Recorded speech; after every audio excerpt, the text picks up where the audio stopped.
Emotion, love, sex, beauty and the way of nature. Xiefeng. April 4, 2012. Gentle breezes blow, white clouds drift, green mountains layer upon layer, birds fly freely, flowers bloom and wither, tides rise and fall, morning light shines, and sunsets glow.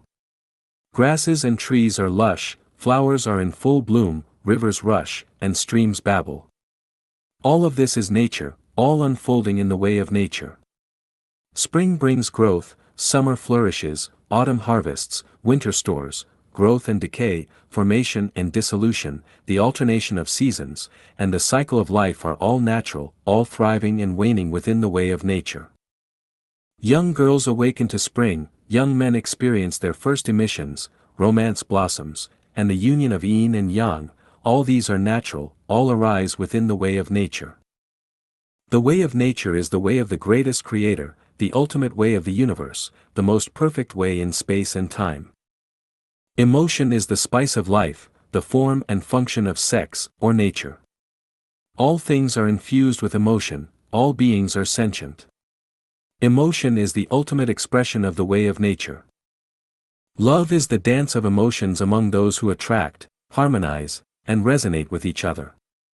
It is the deepest essence of all life's continuity, a combination of all beautiful things and a source of nourishment. Sex, or nature, is the essence of life, it is life itself. All things and phenomena are expressions, manifestations, and blossoms of sex. Beauty is the outward expression of life's essence. It is the core element that makes the world vibrant and fascinating, the melody and dance of light's many wavelengths. Emotion, love, sex, and color are all manifestations of nature and its most primitive essence. They are the most valuable components of life, the source of all pleasures, and the essential forces that sustain life. The vibrant and colorful splendor of the world is due to emotion, love, sex, and beauty.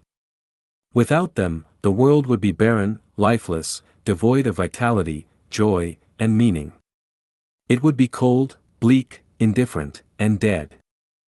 Willows sway, bamboo bends gracefully, birds sing melodiously, swans glide, peacocks fan their feathers, mandarin ducks play in the water, tender gazes and shared drinks under the moonlight, babbling streams, and lush green mountains, all of these are emotions, ripples, and waves of sentiment. Flowers exude fragrance, fruits hang heavy on the branches, cows and sheep calmly nurse, the sunset bathes the mountains and rivers, all of these represent love, the blossoming and overflow of affection. Majestic mountains, rushing rivers, towering peaks, valleys emerging from the mist, birds soaring in clear skies, fish swimming in the waters, peonies in full bloom, and butterflies fluttering, these all represent sex, the expression and exuberance of nature. Red, orange, yellow, green, blue, indigo, violet, a rainbow arches over mountains, wildflowers bloom, greenery thrives, parrots and nightingales flaunt their beauty, jade, agate, and coral reefs shine, and the multicolored sparkle of diamonds, all these represent color, its brilliance and grace. Emotion, love, sex, and color are masterpieces of nature, expressions of the natural world. Without them, would nature still be nature? It would be hell, a gathering of demons. Humans are the essence of nature, so we should fully embody the fragrance and nectar of emotion, love, sex, and color. Without emotion, a person becomes unfeeling, devoid of interest, cold, expressionless, cruel, like a mummy.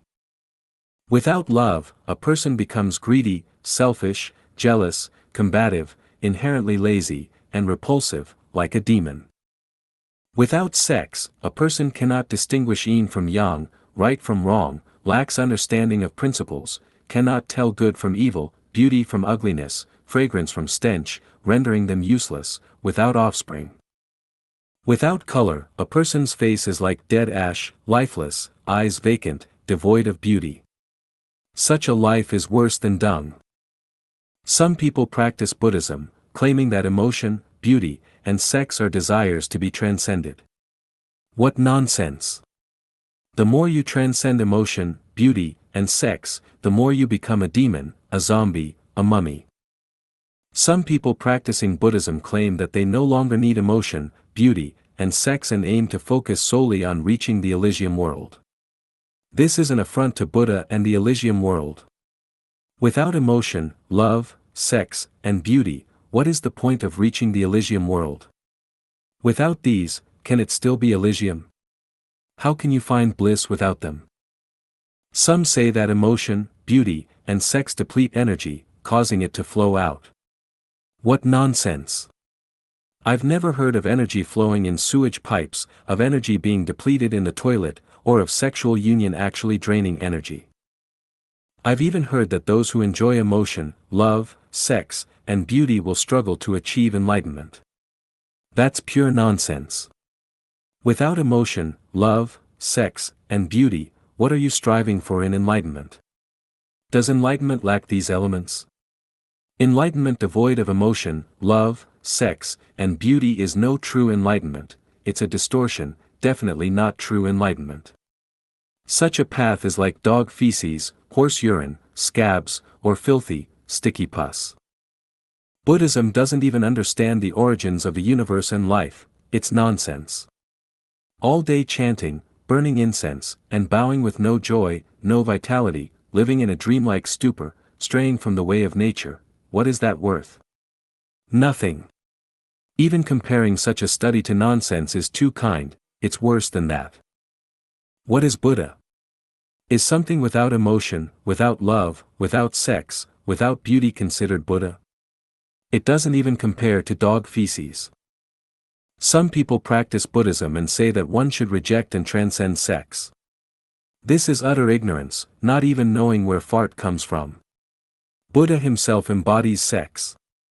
Without sex, can there be a Buddha? Can you achieve Buddhahood if you transcend sex? Can you even transcend sex? Without sex, you wouldn't even exist, so how could you transcend it? Even if you could transcend sex, what would remain? What would be left in this vast world? In short, to achieve a wonderful life and a bright future, one must immerse oneself in emotion, love, sex, and beauty, rather than distancing oneself from them. Immersing oneself brings vibrant splendor, overwhelming beauty, and boundless vitality. Distancing oneself results in desolate wastelands, howling ghosts, lifelessness, and endless suffering. Additional content. Lifechanyuan Celestial, excellent article. Every mental constraint can bind human nature. This article can remove the mental constraints in people's hearts. In fact, the key issue is not what to do, but how to do it. And how to do it reflects a person's spiritual quality and conscious thinking. A perfect spirit involves continually transforming consciousness and changing thinking. Emotion, love, sex, and beauty are not about whether one should engage in them or not, but whether one's spirit is perfect, whether it has transformed from mundane to celestial in these aspects, from attachment to freedom and liberation. A spiritually perfect person is not attached to emotion, love, sex, or beauty, nor trapped by them. Emotion, love, sex, and beauty are the most basic and vital elements of nature or life. Instead of transcending emotion, love, sex, and beauty, one should understand how to elevate them. This is the true meaning of cultivation and practice. However, all of this involves a process of self-evolution and sublimation. In essence, all activities of the eyes, ears, nose, tongue, body, and mind should not be clung to. One must learn to face them with a heart that is detached or naturally free, which is true awakening, and thus achieve the state of non-action where nothing is left undone. As for energy loss, I believe it is not about the activities of emotion, love, sex, and beauty themselves, but about where the mind and consciousness are focused.